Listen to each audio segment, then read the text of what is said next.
नमस्कार दोस्तों, स्वागत है आपका बिब्लियोफाइल स्टडी सेंटर के ऑनलाइन प्लेटफॉर्म पर। आज के सेशन के अंदर अपन देखने वाले हैं जो आपका मॉक टेस्ट नंबर 79 है उसके सॉल्यूशन। तो आइए देखते हैं एक एक करके कौन कौन से क्वेश्चंस आए थे। इस मॉक टेस्ट का हमारा जो पहला क्वेश्चन था वो ये था कि जो महाद्वीपीय विस्थापन का सिद्धांत है ना, जो थ्योरी ऑफ कॉन्टिनेंटल ड्रिफ्ट है, महाद्वीपीय विस्थापन का सिद्धांत है, ये किसने दिया था?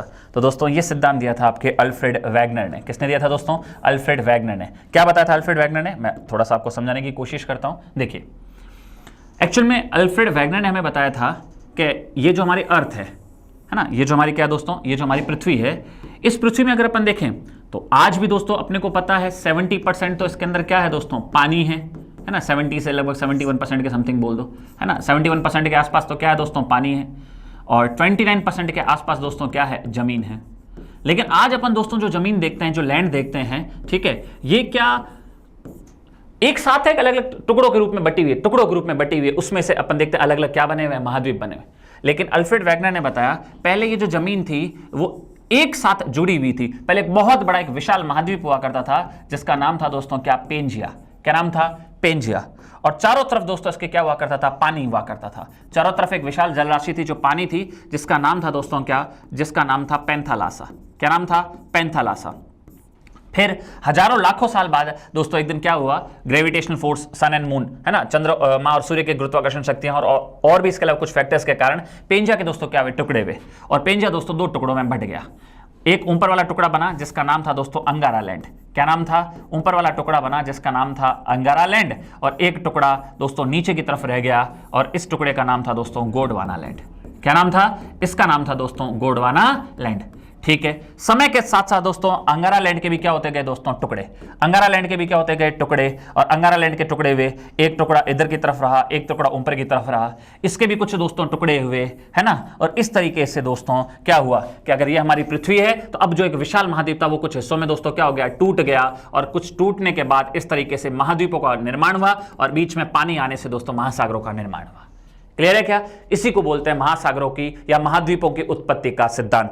जो किसने दिया था दोस्तों? ये दिया था अल्फ्रेड वैगनर ने। हमें कब बताया उसने ये थ्योरी हमें उसने कब दी? 1912 में, 1912 के अंदर ये थ्योरी दी।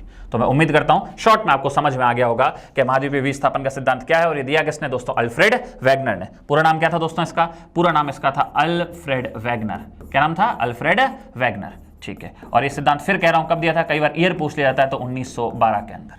जर्मनी का रहने वाला था और 1912 में उसने ये थ्योरी दी थी। ठीक है, नेक्स्ट अगला क्वेश्चन देखो। पंचनद जिससे पंजाब बना हुआ दोस्तों, इनमें से कौन सी नदी सम्मिलित नहीं है? तो पंचनद की दोस्तों अगर मैं बात बताऊं तो पहले तो देखो मेन रिवर अगर मैं बोलूं तो जो मेन रिवर है दोस्तों वो तिब्बत से इधर आती है दोस्तों। जो मेन रिवर है, अगर मेन रिवर की बात करें दोस्तों तो मेन रिवर जो इधर से आती है दोस्तों, इसका तो नाम है सिंधु। कौन सी नदी है? सिंधु। तिब्बत होती हुई इंडिया के लद्दाख और जम्मू कश्मीर से होती हुई पाकिस्तान में चली जाती है। ठीक है, कौन सी नदी है दोस्तों? सिंधु। लेकिन उसके नीचे इसकी जो 5 सहायक नदियां हैं, है ना, जो पंजाब बनाती है एक तरीके से, 5 नदियों के बीच का क्षेत्र पंजाब, वो 5 नदियां कौन सी है? तो उसमें मैं अगर मैं सबसे पहले बोलूं दोस्तों तो सबसे पहले नदी आती है, उस नदी का नाम है झेलम। क्या नाम है? झेलम। फिर नीचे से ऐसे आके इसमें मिलती है दोस्तों कौन? चेनाब। देखो इस तरीके से बताता हूं। पहले एक नदी आती है दोस्तों कौन सी? आपकी झेलम। फिर इसमें आके मिलती है दोस्तों कौन सी? चिनाब। ठीक है, झेलम तो कश्मीर से और चिनाब आती है दोस्तों आपके हिमाचल प्रदेश से। ठीक है, फिर ये भी पाकिस्तान चली जाती है। इधर से दोस्तों एक नदी आती है रावी, ये भी दोस्तों आगे ऐसे चली जाती है, फिर इनका पानी इसमें मिल जाता है पाकिस्तान में। फिर इधर से दोस्तों एक छोटी सी नदी आती है व्यास, और फिर पीछे से तिब्बत से एक नदी आती है सतलुज। और पहले व्यास का पानी सतलुज में मिलता है, फिर सतलुज आगे बढ़ती है, फिर इन सभी नदियों का पानी सतलुज में मिलता है, फिर सतलुज का पानी फाइनली दोस्तों ये पानी मिलता है किसके अंदर जाके? फाइनली दोस्तों ये पानी मिलता है आपके किसके अंदर जाके? सिंधु के अंदर ये पानी मिलता है। तो एक्चुअल में सिंधु की जो ये 5 सहायक नदियां हैं दोस्तों, सिंधु की जो ये 5 सहायक नदियां कौन कौन सी? तो सबसे पहले ऊपर की तरफ बोलो तो झेलम। झेलम के नीचे दोस्तों अगली नदी है कौन सी? चिनाब। चिनाब के नीचे अगली नदी है दोस्तों कौन सी? रावी। रावी के नीचे अगली नदी है कौन सी? व्यास। और सबसे नीचे नदी है कौन सी? सतलुज। कौन सी नदी है? सतलुज। तो बोलो कितनी नदियां होगी? 5। 1 2 3 4 5, ये 5 नदियां जो कि सिंधु की सहायक नदी के रूप में मानी जाती है, ये मिलकर दोस्तों इन 5 नदियों के बीच का क्षेत्र है, इसी को बोलते हैं पंजाब। क्या बोलते हैं? पंजाब। तो पंजाब या फिर जिससे पंचनद इलाका क्रिएट होता है वो इन 5 नदियों से होता है। अब हमसे पूछा था इसमें से कौन सी नदी नहीं है, तो पहले आप देख लो, झेलम, चिनाब, रावी, व्यास और सतलुज। अब इसमें से कौन सी नहीं है? तो सतलुज थी, रावी है, चिनाब है, मेकांग नहीं। मेकांग का कोई दोस्तों इन नदियों से लेना देना ही नहीं है, तो दोस्तों इसका उत्तर क्या हो जाएगा? मेकांग। मेकांग का पंचनद से कोई लेना देना नहीं। फिर किसी के दिमाग में आ सकता है तो सर ये मेकांग कहां की नदी है? दोस्तों ये जनरली बहती है आपके वही तिब्बत वाले पोर्शन से, ठीक है, तिब्बत वाला जो फिर चाइना वाला जो इलाका, वहां से होती हुई उसके बाद ये म्यांमार है ना, म्यांमार होती हुई, थाईलैंड होती हुई, कंबोडिया होती हुई इधर चीन सागर में आके गिर जाती है। तो ये तिब्बत चाइना उस तरफ की रिवर है मेकांग, इसका इन पंचनद से कोई लेना देना नहीं है। बोलो क्लियर है क्या? डन। तो इसका उत्तर क्या हो जाएगा? मेकांग नदी। ठीक है, नेक्स्ट अगला क्वेश्चन। अगला क्वेश्चन है दोस्तों, महाद्वीपों के पश्चिम में मरुस्थलों के विकास के लिए कौन सी पवन उत्तरदायी है? क्वेश्चन क्या कहना चाह रहे हैं, ध्यान से सुनो, इधर देखो। अगर आप वर्ल्ड का मैप देखोगे, आप एक चीज ऑब्जर्व करोगे। क्या ऑब्जर्व करोगे? चाहे इधर आपका ये उत्तरी अमेरिका महाद्वीप है, चाहे आपका दक्षिणी अमेरिका महाद्वीप है, ठीक है, चाहे आपका ये उत्तरी अमेरिका महाद्वीप ले लिया, चाहे आपका दक्षिणी अमेरिका महाद्वीप ले लो, चाहे आप अफ्रीका ले लो दोस्तों, ठीक है, चाहे आप एशिया ले लो, चाहे आप ऑस्ट्रेलिया ले लो, है ना। आप देखोगे जनरली इन सब के जो मरुस्थल है ना, डेजर्ट वाला इलाका, वो इन सब के जनरली आप देखोगे इधर पश्चिम की तरफ यहाँ पर डेजर्ट देखने को मिलता है। यहाँ क्या देखने को मिलेगा दोस्तों? डेजर्ट देखने को, मरुस्थल देखने को यहाँ पर कई बार आपको मिलता है।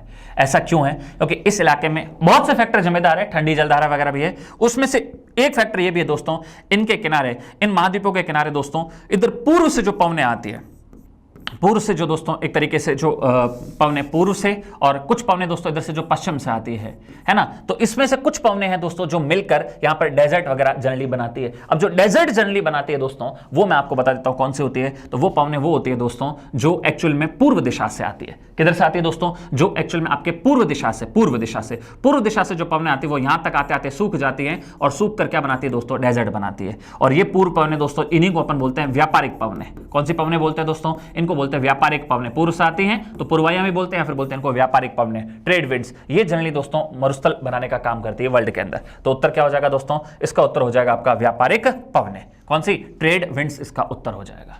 नेक्स्ट अगला देखो, मैंने आपको एक डायग्राम बना के कुछ दिन पहले बताया था ट्रेड विंड्स का।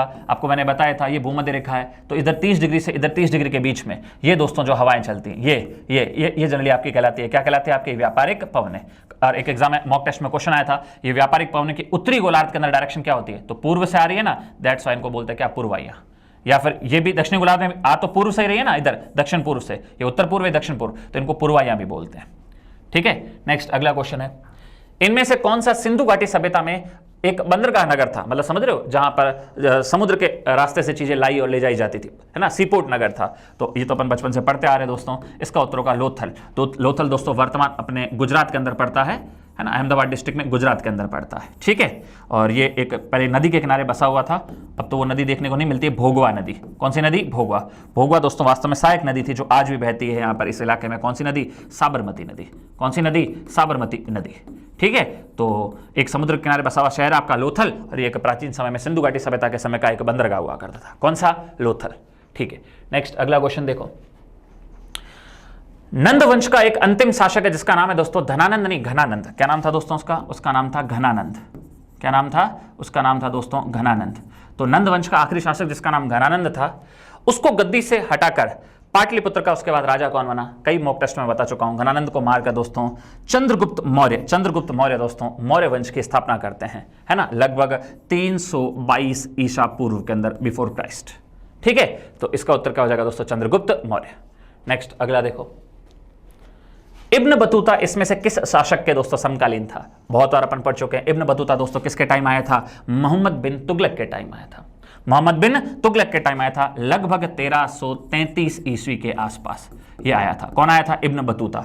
दोस्तों इब्न बतूता की अगर आप बात करोगे, इब्न बतूता कहां से आया था, तो याद रखना दोस्तों ये अफ्रीका महाद्वीप का एक देश पड़ता है। ठीक है, अफ्रीका महाद्वीप का एक देश पड़ता है मोरक्को, वहां से आया था। कहां से आया था दोस्तों? अफ्रीका महाद्वीप के एक देश मोरक्को से आया था। कौन? Ibn Battuta. एक अफ्रीकन यात्री था, और इसने अपनी यात्रा का जो एक्सपीरियंस था उसको एक बुक में भी लिखा है जिसका नाम है रहला। क्या नाम है उस बुक का? उस बुक का नाम है रहला। तो याद रखना रेहला किसकी बुक है या किसका यात्रा वृत्तांत है, तो दोस्तों इब्न बतूता का है। किसके टाइम आया भारत में? मोहम्मद बिन तुगलक। ये कहते हैं मोहम्मद बिन तुगलक बड़ा प्रभावित हुआ था इब्न बतूता से, और इसको तो दिल्ली के अंदर दोस्तों है ना अपने धर्म का प्रचार प्रसार, मुस्लिम धर्म का प्रचार प्रसार करने के लिए दोस्तों काजी के पद पर दोस्तों उसको नियुक्त भी किया था। तो ये फेमस व्यक्ति इब्न बतूता। नेक्स्ट अगला देखो, अगला जो क्वेश्चन है दोस्तों वो ये है कि IMF इंटरनेशनल मॉनेटरी फंड, अंतरराष्ट्रीय मुद्रा कोष, उसका हेडक्वार्टर कहाँ है दोस्तों? तो उसका हेडक्वार्टर है आपके कहाँ पर? वॉशिंगटन DC में। आपको पता होना चाहिए जो आपका IMF है क्या है? IMF इंटरनेशनल मॉनेटरी फंड, और जो आपका दोस्तों जो वर्ल्ड बैंक है, इन दोनों की स्थापना एक साथ हुई थी। इनको ट्विंस संस्था भी कहते हैं, वर्ल्ड बैंक। तो एक्चुअल में इन दोनों का ही हेडक्वार्टर दोस्तों USA अमेरिका की राजधानी कहाँ? Washington DC।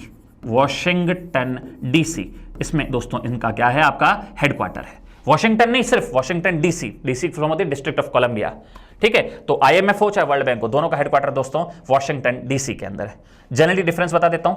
IMF short time के लोन देता है, अल्पकालीन ऋण देता है, लोन देने का काम करता है देशों को, जबकि लंबे टाइम के लिए इंफ्रास्ट्रक्चर के विकास के लिए, किसी देश में अगर पुल बनाने हैं, सड़कें बनानी है, उनके पास पैसा नहीं है, तो वो दोस्तों उधार पैसा लेके आते हैं लंबे समय के लिए। कहां से? वर्ल्ड बैंक से। तो वर्ल्ड बैंक जनरली दीर्घकाल के लिए, लॉन्ग टर्म के लिए क्या देता है दोस्तों? लोन देता है। उसमें भी खास करके किसके लिए? उस देश में वहां की अवसंरचना के विकास के लिए। ठीक है, आधारभूत अवसंरचना, इंफ्रास्ट्रक्चर डेवलपमेंट के लिए लोन देता है। डन? ओके, ठीक है। तो अगला क्वेश्चन देखो, राजस्व खाते का इसमें से कौन सा एक व्यय नहीं है? रेवेन्यू एक्सपेंडिचर का कौन सा एक व्यय नहीं है? तो दोस्तों जो प्राकृतिक आपदाएं आती है उसमें जो खर्चा होता है वो कोई रेवेन्यू एक्सपेंडिचर का पैसा आपका नहीं माना जाता है। ठीक है, बाकी जनरली क्या है? सैलरी वैली देना, ये सब रेवेन्यू एक्सपेंडिचर होता है। और कैपिटल एक्सपेंडिचर कौन से होते हैं? कैपिटल एक्सपेंडिचर वो एक्सपेंडिचर होते हैं दोस्तों, इसमें तो नहीं है, लेकिन कई बार अगर कैपिटल एक्सपेंडिचर का पूछे, पूंजीगत व्यय का, तो आप कुछ इस तरीके से पैसा खर्च करो, खर्च करने के बाद आपके लिए कोई प्रॉपर्टी बने या कोई ऐसी चीज बने जिसको बेचकर आप वापस पैसा कमा सको, तो वो होता है कैपिटल एक्सपेंडिचर। बाकी जनरली सैलरी वैलरी देना, पेंशन देना, ये सब रेवेन्यू एक्सपेंडिचर में आता है। और बाकी डिजास्टर मैनेजमेंट का पैसा तो बिल्कुल किसी में है ही नहीं, इसमें कंसिडर नहीं किया जाता। तो उत्तर क्या हो जाएगा दोस्तों? प्राकृतिक आपदाओं वाला पैसा। अगला, संसद की अनुपस्थिति में राष्ट्रपति एक अध्यादेश घोषित कर सकता है जिसकी अवधि होती है। क्वेश्चन क्या कहना चाह रहे हैं? ध्यान से देखो। हमको अच्छे से पता है कि हमारे कोई भी जब कानून बनते हैं तो सबसे पहले जो रखा जाता है उसको क्या बोलते हैं दोस्तों? तो सबसे पहले जो रखा जाता है ना पार्लियामेंट में, उसको अपन क्या बोलते हैं? बिल। हिंदी में क्या बोलते हैं दोस्तों? उसको विधेयक। अब अपने को अच्छे से पता है कि बिल है ना, जनरली अगर अपन बात जनरल बिल की बात करें, कौन से बिल की बात करें? GB, मतलब जनरल बिल की बात करें, तो चाहो तो उसको पहले कहाँ रखो? लोकसभा में, या चाहो तो उसको राज्यसभा में भी रख सकते हो जनरल बिल। अगर लोकसभा में रखा है तो वहां से पास हो गया तो कहां चला जाएगा? राज्यसभा में। और अगर आपने राज्यसभा में रखा है तो यहां से पास होने के बाद कहां चला जाएगा? लोकसभा में। जिस भी चेन से जाए, फाइनली दोस्तों चाहे किसी भी प्रक्रिया से जाए, अंतिम रूप से दोनों सदनों से पास होने के बाद बिल जाता है किसके पास दोस्तों? प्रेसिडेंट बोले तो राष्ट्रपति के पास। राष्ट्रपति जैसे ही उस बिल पर क्या कर देता है दोस्तों? जैसे ही राष्ट्रपति उस बिल पर क्या कर देता है? साइन। अब वो बिल नहीं रह जाता दोस्तों, अब वो बिल नहीं रह जाता, अब वो क्या बन जाता है दोस्तों? अब वो बन जाता एक्ट। एक्ट बोले तो कानून, या फिर हिंदी में बोलो तो क्या? अधिनियम। ये तो एक नॉर्मल प्रक्रिया है। लेकिन बताओ कोई भी कानून ऐसे कब बनेगा? जब हमारे दोनों संसद के दोनों हाउस चल रहे हो। लेकिन पता चल रहा है अभी संसद का सत्र ही नहीं चल रहा है, लोकसभा राज्यसभा बैठी हुई है ही नहीं, और किसी टॉपिक पर अभी इमरजेंसी में कानून बनाना है। तो ऐसी कंडीशन में राष्ट्रपति को यह पावर प्राप्त है कि अभी अगर हाउस नहीं बैठे हुए, लोकसभा राज्यसभा, संसद का सत्र नहीं चल रहा है, तो प्रेसिडेंट के पास डायरेक्ट उस बिल को लेके आओ, उस बिल को। बाकी जनरली तो बिल इन दोनों हाउस से होकर जाता है, पर अभी हाउस चल ही नहीं रहे हैं, तो ऐसी कंडीशन में दोस्तों क्या होता है? प्रेसिडेंट के पास वो बिल आता है, और वो उस बिल पर अगर राष्ट्रपति साइन कर दे, अगर उस बिल पर राष्ट्रपति साइन कर दे, कब? जब संसद सत्र में ना हो, तब दोस्तों साइन करने के बाद वो बिल नहीं होता। अब उसको एक्ट तो नहीं बोल सकते, उसको बोलते हैं ऑर्डिनेंस। क्या बोलते हैं दोस्तों? ऑर्डिनेंस। हिंदी में बोलते हैं अध्यादेश। अब आप बोलोगे सर ये जो अध्यादेश वाला कानून होता है और अधिनियम वाला कानून होता है उसमें फर्क क्या है? ये दोस्तों एक परमानेंट कानून बन गया बस हमेशा के लिए। ये परमानेंट कानून नहीं है, ये कुछ अभी टेम्परेरी टाइम के लिए कानून बनाया। अब इसकी वैलिडिटी क्या होती है दोस्तों? इसकी वैलिडिटी होती है 6 महीने की। कितने महीने की होती है? 6 महीने की। ऐसा क्यों? क्योंकि हमको अच्छे से पता है, ये कॉन्स्टिट्यूशन में एक हमारे बात लिखी हुई है कि हर 6 महीने के अंदर ज्यादा से ज्यादा संसद के 2 सत्रों में गैप कितना आ सकता है? 6 महीने का। मतलब 6 महीने, अगले 6 महीने पूरे होने से पहले तो लोकसभा राज्यसभा वापस आएगी, उसकी संसद की कार्रवाई चलेगी। तो बस 6 महीने होने से पहले आ जाएगी। हाँ, आ जाएगी। तो अब जो राष्ट्रपति ने वो आदेश जारी किया था ना, वो इस लोकसभा राज्यसभा में रखा जाएगा। अगर यहां से दोनों हाउस से पास हो जाएगा तो वो बन जाएगा क्या? एक्ट। अदरवाइज वो अपने आप खत्म हो जाएगा।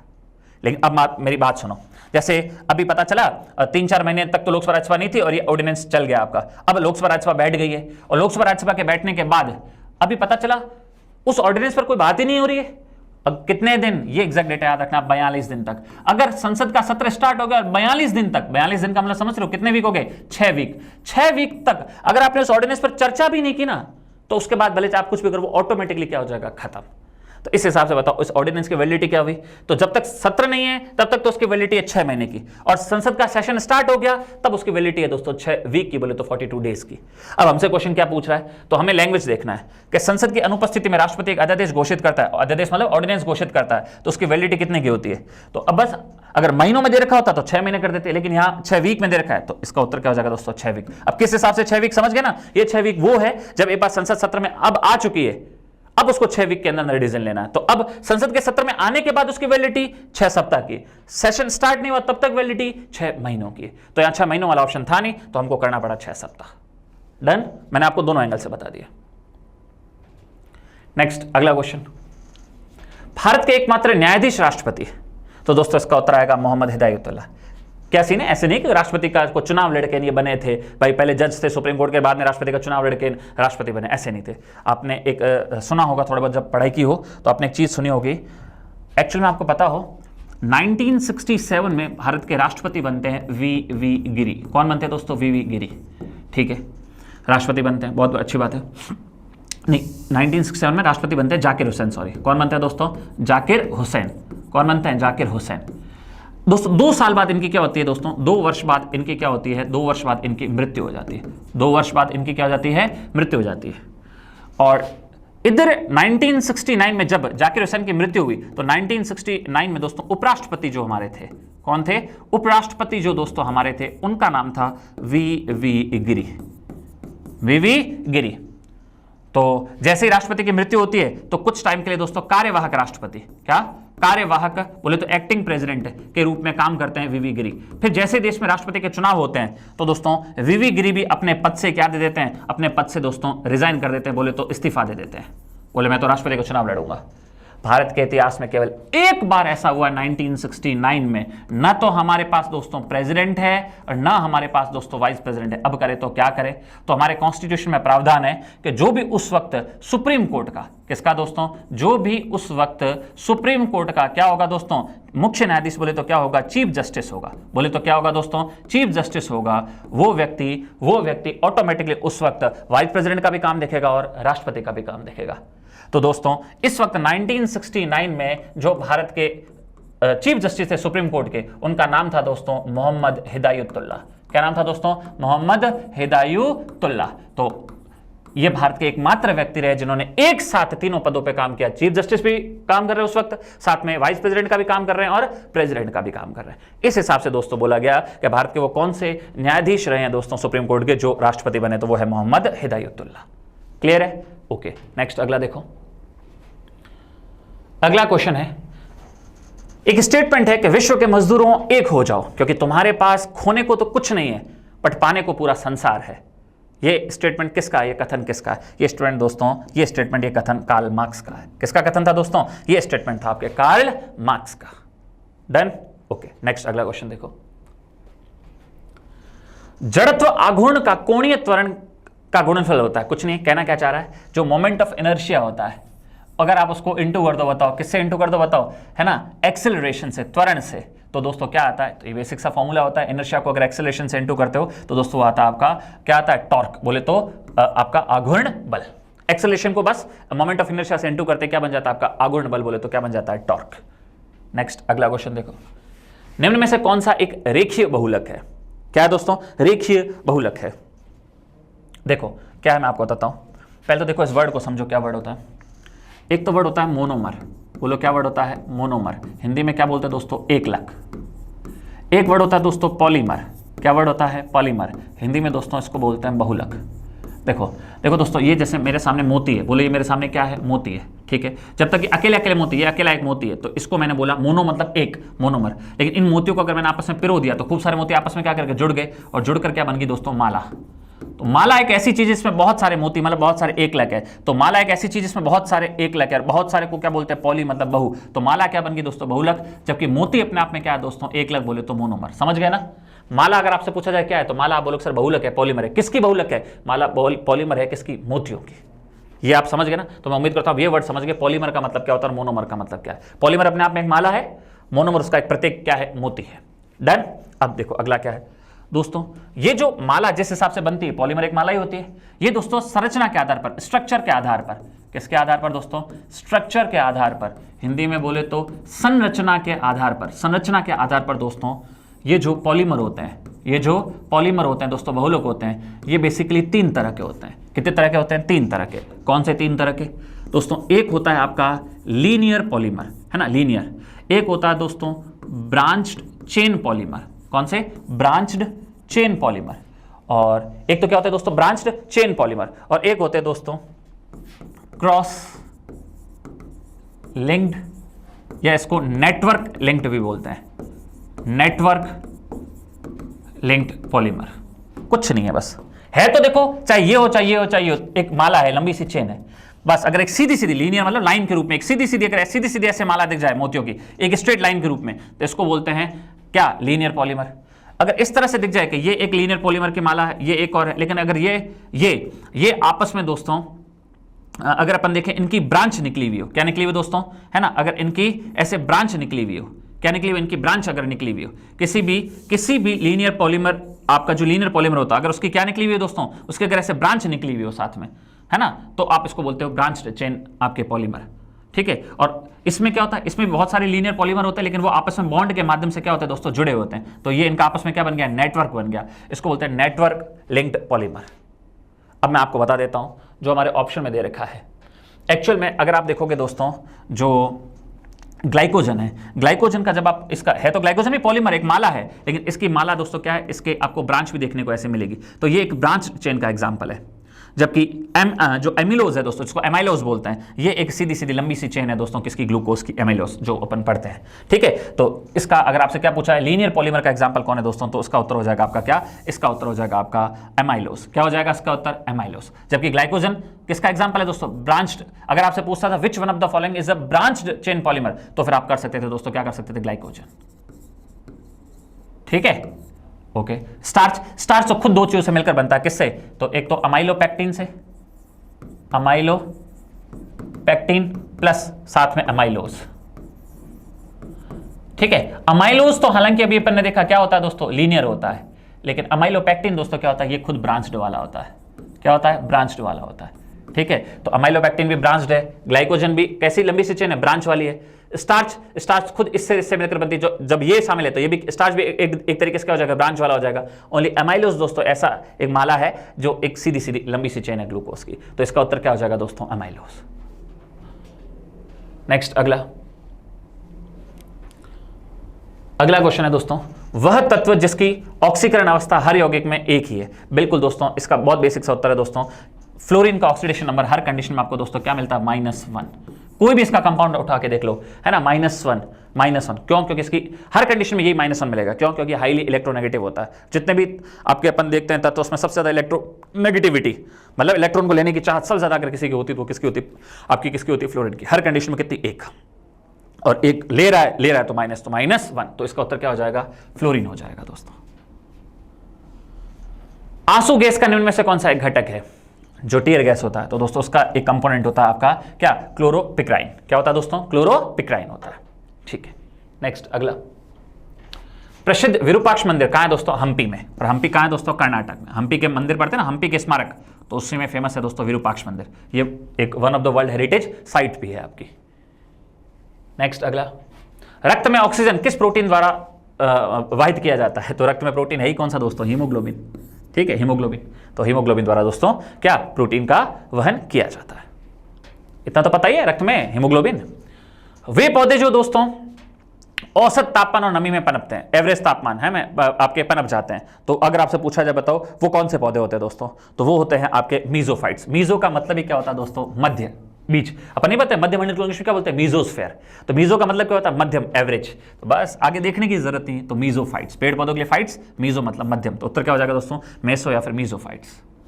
नेक्स्ट अगला, बोडो भाषा किस राज्य में बोली जाती है, डाउट नहीं होना चाहिए। कहां पे दोस्तों, असम। असम नागालैंड बॉर्डर वाला जो इलाका है, खास करके असम में ये भाषा बोली जाती है आपकी, कौन सी, बोडो। और ये भारत की 22 संवैधानिक मान्यता प्राप्त भाषाओं में से क्या है दोस्तों, एक है। ठीक है, आखिरी बार दोस्तों जब 92nd कॉन्स्टिट्यूशनल अमेंडमेंट द्वारा बोडो को कब जोड़ा गया संविधान, 92nd कौन सा 92nd कॉन्स्टिट्यूशनल अमेंडमेंट द्वारा दोस्तों 2003 में कितनी भाषाएं जोड़ी गई थी, 4। वो 4 भाषाएं कौन कौन सी थी दोस्तों जो हमारे संविधान में हमने जोड़ी, तो दोस्तों एक तो थी आपकी डोगरी, डोगरी कहाँ बोली जाती है, जम्मू कश्मीर में। एक थी बोडो जो कहाँ बोली जाती है, असम में। एक थी दोस्तों मैथिली, यूपी बिहार में, ठीक है। और एक है संथाली, कहाँ बोली जाती है, झारखंड में। तो ये आखिर में 4 भाषाएं जोड़ी थी आपकी, क्लियर है। उसमें से एक बोडो भी है, और बोडो कहाँ बोली जाती है दोस्तों, बोडो बोली जाती है असम के अंदर। अगला क्वेश्चन, जेट जो इंजन है, अपन हवाई जहाज वगैरह में देखते हैं ना, जो जेट इंजन, उसका आविष्कार किसने किया था, तो उसका आविष्कार दोस्तों किया था आपके किसने, तो उसका आविष्कार किया था सर फ्रैंक विटल ने। किसने किया था, इंग्लैंड के रहने वाले थे दोस्तों ये सर फ्रैंक विटल, ये इंग्लैंड के रहने वाले थे, और इन्होंने ही दोस्तों इसका आविष्कार, जेट इंजन का आविष्कार किया था। मुद्रास्फीति की वर्तमान दर कब, जुलाई 2024 तक कितनी है, तो ये फैक्चुअल क्वेश्चन है दोस्तों। ये दर है आपकी लगभग 2.04% तक, कब, जुलाई 2024 के जब आंकड़े आए हैं उसमें, ठीक है। नेक्स्ट अगला, महिला एवं बाल विकास मंत्री डैश, जिसने महिलाओं के लिए कार्यस्थलों को सुरक्षित करने के लिए शी बॉक्स पोर्टल लॉन्च किया है। कुल मिला के कुछ नहीं, बाकी सब रामायण गई भाड़ में। कुल मिला के यही पूछना चाह रहा है कि अभी वर्तमान में बाल विकास मंत्री है कौन, महिला बाल विकास मंत्री भारत सरकार की कौन है अभी वर्तमान में दोस्तों, तो अभी वर्तमान में दोस्तों अन्नपूर्णा देवी। स्मृति ईरानी मत कर देना, ये तो पहले थी, इस बार वाली, इस बार जब लोकसभा का रिजल्ट आया उसमें स्मृति ईरानी तो खुद ही हार गई। तो वर्तमान में आज की तारीख में भारत की महिला एवं बाल विकास मंत्री कौन है दोस्तों, अन्नपूर्णा देवी, ठीक है। ओके, नेक्स्ट अगला देखो, किस बैंक ने दोस्तों पवन ऊर्जा परियोजना के लिए जापान जो बैंक है जिसका नाम है Japan bank for international cooperation है ना, उससे दोस्तों लगभग 147 करोड़ का ऋण प्राप्त किया। कुछ नहीं, मैं आपको बता देता हूं, कर्नाटक की दोस्तों एक संस्था जिसका नाम है पावर फाइनेंस कॉर्पोरेशन, कर्नाटक की, कहां की है, कर्नाटक की। उसने कर्नाटक के अंदर, कहां पे दोस्तों, कर्नाटक के अंदर विंड एनर्जी के लिए, पवन ऊर्जा के लिए दोस्तों, विंड एनर्जी के लिए, विंड एनर्जी के प्रोजेक्ट लगाने के लिए दोस्तों जापान के इस बैंक से लोन लिया है। तो उस संस्था का नाम क्या है, पावर फाइनेंस कॉर्पोरेशन। क्या नाम है दोस्तों, उस संस्था का नाम है आपका पावर फाइनेंस कॉर्पोरेशन। नेक्स्ट अगला क्वेश्चन है दोस्तों, विश्व अंगदान दिवस प्रत्येक वर्ष किस दिन मनाया जाता है। अंगदान मतलब ऑर्गन को डोनेट करना। तो आप ऐसे याद रखो, क्या तेरा क्या मेरा, एक दिन सब मिट्टी मिल जाएंगे तो किसी को डोनेट करो तो कर दो ना, मरने के बाद शरीर में क्या काम है अंगों का, क्या तेरा क्या मेरा। तो 13 से याद रखना, बताओ क्या 13 अगस्त को दोस्तों हर साल विश्व अंगदान दिवस मनाया जाता है। अगला, हाल ही में किस राज्य सरकार ने दोस्तों मंदिरों, मठों और ट्रस्टों का पंजीकरण अनिवार्य कर दिया। क्या आपके यहाँ, अगर आपके इस राज्य के अंदर मंदिर है, चाहे कोई ट्रस्ट हो, है ना, चाहे आपका कोई मठ हो, उसका रजिस्ट्रेशन गवर्नमेंट की नजर में होना चाहिए, हाँ ये है, ठीक है। तो ये दोस्तों रजिस्ट्रेशन अनिवार्य किया दोस्तों बिहार गवर्नमेंट। किसने किया, अभी हाल ही में अगस्त 2024 की बात है, उसमें ये रजिस्ट्रेशन इन्होंने अनिवार्य किया है। तो इसी के साथ दोस्तों अपन ने इस मॉक टेस्ट के अंदर जो आपके ये 25 क्वेश्चंस थे उनको एक एक करके देखा। मैं उम्मीद करता हूँ आपको इनके सॉल्यूशन समझ में आए होंगे, और जिसमें समझने लायक था, जहाँ डायरेक्ट फैक्ट्स थे वहाँ आपने, मैं उम्मीद करूँगा याद कर लिया होगा और याद कर भी लोगे। तो इस तरीके से आप एक एक करके आप क्वेश्चंस अच्छे से समझ पाए होंगे, और उम्मीद करता हूँ कि फ्यूचर में अगर इस टाइप के क्वेश्चन आएंगे तो आपके गलत नहीं होने चाहिए। तो अपन मिलते हैं अब नेक्स्ट मॉक टेस्ट के सॉल्यूशन के अंदर, तब तक के लिए थैंक यू।